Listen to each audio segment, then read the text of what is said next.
Et c'est pour ça qu'il est quatrième. Vous pouvez le tourner dans tous les sens, c'est pour ça qu'il est quatrième. Est-ce que Virgil van Dijk fait une meilleure saison que Sadio Mané? Jürgen Klopp a dit récemment qu'il pensait que oui. Moi, j'ai suivi Liverpool à travers la Première Ligue parce que je la commente ici. J'ai suivi Liverpool en Ligue des Champions parce que je le commente ici. Je suis sénégalais, j'ai supporté Sadio Mané, mais à un moment donné, il faut être pragmatique et honnête dans ce qu'on dit. Celui qui me dit qu'aujourd'hui, Virgil van Dijk a fait une meilleure saison que Sadio Mané, qu'il me donne les critères, qu'il vienne discuter avec moi, on s'installe et on développe et on débat. Il n'y a pas de problème. Messi est sûrement le meilleur joueur du monde actuellement, intrinsèquement. Quand on le voit jouer, on est ébloui. Moi, le premier. Sauf que Messi a sombré en demi-finale de Ligue des Champions à Anfield. Pendant ce temps-là, Sadio Mané et les autres allaient en finale de Ligue des Champions, gagner cette Ligue des Champions.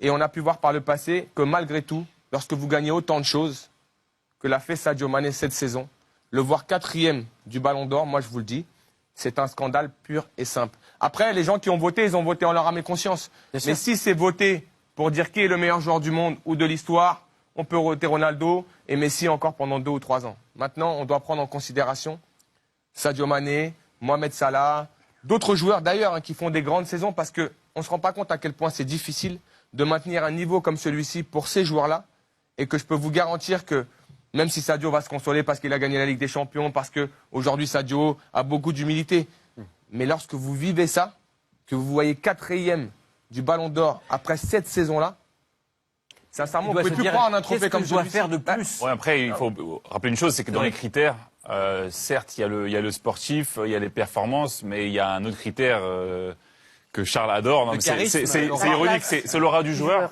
Et ça, on en a parlé dans les émissions, on en a parlé entre nous. Et c'est vrai que là, Sadio, il souffre d'un déficit d'image. Alors, est-ce que c'est lié parce que à son caractère, et c'est parce qu'il est africain? Je suis d'accord, mais le premier Ballon d'Or de Messi, il a 22 ans, c'est un gamin qui parle à peine à la presse. Non, mais il y a peut-être moins de concurrence, il y a peut-être moins de joueurs. Peut-être qu'il a fait. Il n'y avait pas Messi en face de lui, oui. Non, mais que Messi gagne le Ballon d'Or, encore une fois, c'est ce qu'on dit. Moi, je ne suis pas en sorte. Pour moi, c'est pas le scandale du siècle. Non, je parlais juste de cette histoire de charisme et d'aura. Voilà, certaines personnes. Lorsque Messi a son premier Ballon d'Or, il est à Barcelone, il est argentin. Certaines personnes peuvent penser aujourd'hui que Messi a réalisé une saison extraordinaire. C'est vrai, il est meilleur buteur de la Ligue des Champions. Il va en demi-finale, il sombre en demi-finale, ça arrive à tous les joueurs. Il marque énormément de buts avec Barcelone. Il ne gagne qu'un titre, la Liga. Quand à côté de ça, vous avez un joueur qui en gagne Beaucoup. Énormément, beaucoup, et en plus est décisif dans tous les titres que son équipe gagne. Et qui d'une régularité. Et encore une fois, Ronaldo. J'ai regardé les statistiques de Ronaldo. Elles sont inférieures à Sadio Mané sur l'année civile. Là, il est là le vrai scandale, probablement. Et aujourd'hui, Ronaldo, on va retenir quoi? Tout ce qu'on a vu lorsqu'il met le triplé face à l'Atlético. On était tous debout à dire c'est un joueur extraordinaire. Mais si ça fait que Ronaldo est devant Sadio Mané, dans ces cas-là, on n'est plus en train de valoriser une année civile. On est en train de valoriser un moment d'une saison qui nous a marqué. Mais en même temps, j'ai été marqué par le doublé de Sadio Mané au Bayern Munich. Bien sûr. Encore une fois. Je le dis pas parce que je suis sénégalais, parce que j'ai fait que crier cette saison. J'ai même fait un lobby, j'ai même fait de la propagande. Ah bon, on m'a dit créer un parti Sadio Mané. Non, mais j'ai créé un parti pour Sadio Mané.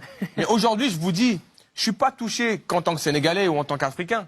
Je suis touché parce que globalement, je pense à ce qu'il va vivre là dans ces prochains jours.